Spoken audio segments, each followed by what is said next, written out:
இன்னைக்கு பாருங்கள், நான் இன்றைக்கி ஒரு கிரேவி பண்ண போகிறேன். அதில் எப்படி பண்ணுறதுன்னு காட்டுறேன். எண்ணெய் ஊற்றிருக்கேன். இந்த கரண்டிக்கு ஒரு கரண்டி எண்ணெய் ஊற்றிருக்கேன். அதில் கொஞ்சம் பட்டர் போட்டால் நல்லா டேஸ்ட்டு கொடுக்குங்க.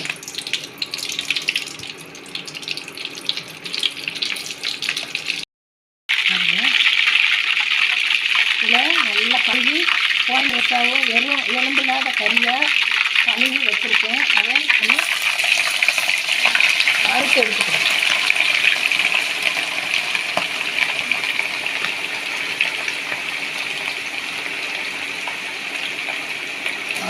அப்படியேவும் இதை போட்டு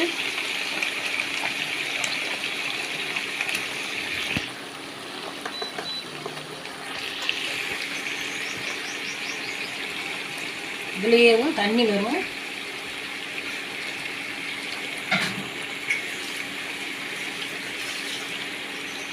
எல்லோரும் ஃபஸ்ட்டே போடுவாங்க, முதலே போட்டுருவாங்க. நான் இப்போ தான் போடுறேன். பாருங்கள், இதை இப்போ போட்டாச்சா. இதை நம்ம என்ன செய்வோம், இந்த எண்ணெயிலையும்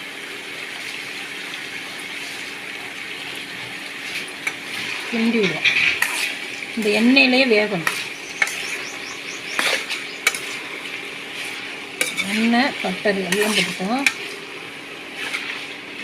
தண்ணி ஒரு சொட்டு ஊற்றலை.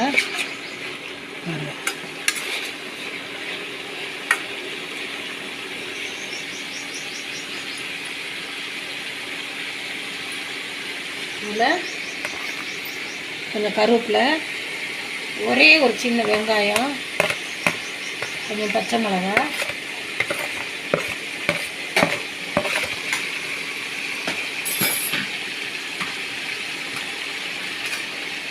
ஒரு தக்காளி,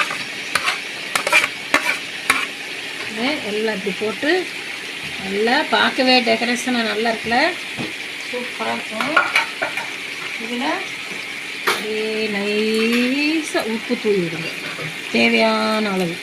அந்த எண்ணெயிலே தான் வேகணும், டேஸ்ட்டாக இருக்கும். எண்ணெய் ரொம்ப சாப்பிடக்கூடாதுன்னு சொல்கிறாங்களா, அப்படியெல்லாம் இல்லை, எப்போமாவது ஒரு நாள் சாப்பிடலாம். இன்னொரு கரண்டி மேலாக எண்ணெயை ஊற்றி வச்சுக்குவோம். எண்ணெயிலே வேகட்டும். அப்புறம் நம்ம மசாலா போட்டுக்குவோம். இது என்ன செய்யணும், கொஞ்சம் மூடி வச்சுருவோம். மூடி வச்சு நல்லா வேகட்டும். பூண்டும் இஞ்சும் இதை போட்டு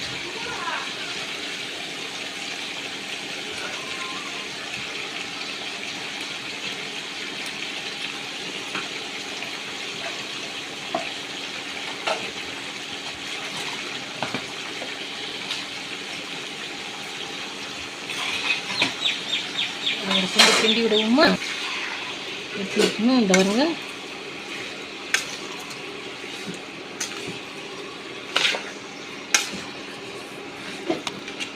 அந்த டேஸ்ட், அந்த மனமேவும் செமையாக அந்த எண்ணெயில் வேறுது.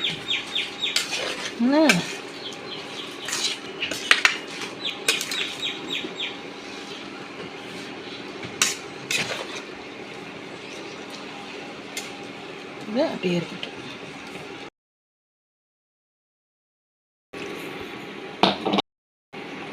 நல்லா வெந்து வரட்டும்.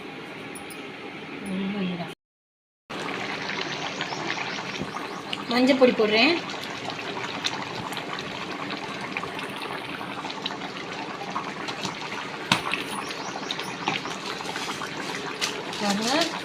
கொஞ்சம் போல் இதுக்கு கொத்தமல்லி பொடி. ஏன்னா இது நான் அரைச்சி வைக்கலை, நான் அரைச்சி பொடி போடலை. ஒரு ஸ்பூன் அளவு தான் போடுறேன். ஏன்னா இது கிரேவி மாதிரி வைக்கிறதுக்கு கொஞ்சம்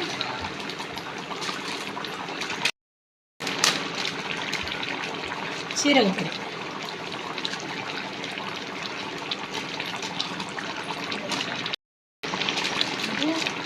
கரம் மசாலா, தேவையான அளவு காரம் போட்டுங்க.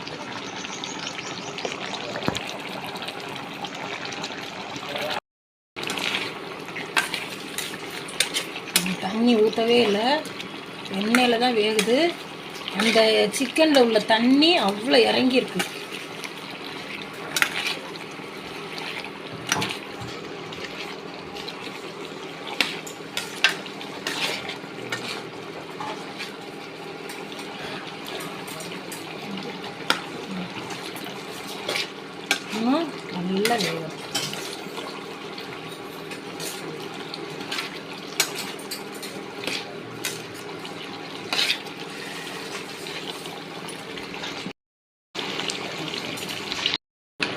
பாருங்கள், நான் ஒரு முட்டையை உடைச்சி அதில் ஊற்ற போகிறேன். 2 முட்டை ஊற்ற போகிறேன்.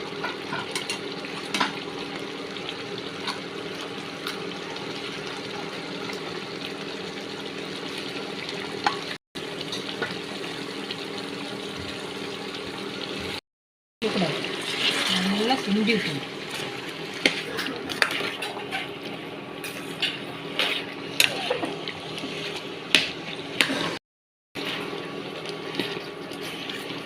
நான் கொஞ்சம் கொத்தமல்லி பொடி ஒரு மணி